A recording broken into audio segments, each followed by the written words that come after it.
Today we're making a Japanese milk bread. This is what I use for all of my dinner rolls, burger buns. It's super versatile. I mean, look at that thing bounce back.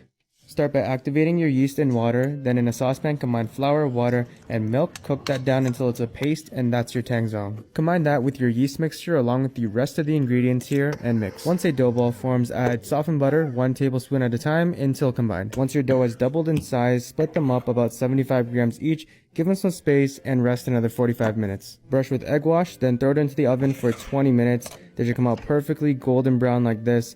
Then top it with a generous amount of garlic butter, and that's it. It took me 3 weeks to make homemade chocolate, starting with the cacao pod. You're supposed to ferment the seeds for 7 days. It's been 7 days since I fermented these cacao seeds. I'm gonna transform this spoiled, rotten, fermented cacao seeds and make chocolate. I actually ended up baking this at 400 degrees for 12 minutes.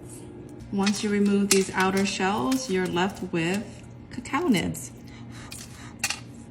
I blended the cacao nibs with some sugar and then added a little bit of coconut oil and blended it again.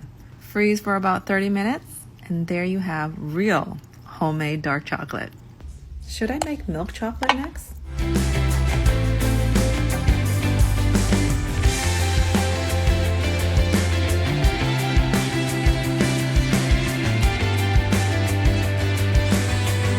Lunch for my husband and his coworkers. Now, I know what you're gonna say, ma'am, it's not his turn today. Correct, it's not his turn today. It's actually one of his coworkers' turn. But he asked my husband if it was okay if they just bought lunch from me instead of El Super Taco. And I said, under one condition, that you guys allow me to record at least a little bit of the drop off. So today they wanted tortas de asada. I left my meat marinating overnight, and then in the morning I cooked it. I butter up my buns to make sure they're nice and crispy. The bottom half, I'm gonna spread some beans. On the top side, they get mashed avocado. This one got a little ripped off because it was my last one. I added some pepper jack cheese and then my meat on top so it can melt. I'm also adding a couple slices of queso fresco, tomato slices, onion slices, some jalapenos, a little bit of lettuce, and some avocado sauce. Now I'm just gonna top it with the top bun and then wrap it up in some parchment paper for them. I cut it in half so they don't have to stuff their face with a big ass torta, and that is what it looks like. Now I'm just gonna wrap it in some foil to keep it warm for them. And as my husband's request for his coworker's order, he wanted some french fries with nacho cheese because he wanted to feel like he was at Taco Bell. Like, who the hell does he think he is? Usually always make 4 lunches because there's 4 of them, but this time 2 pop out of nowhere, so I made 6 of them. I also get some salsa, and as a sweet treat, I decided to surprise them with a churro cheesecake. They had no idea they were getting this. I just cut up some strawberries and put them on top, and then drizzle a little bit of sweetened condensed milk and a little bit of cajeta. No, I can't forget his note to let him know how much I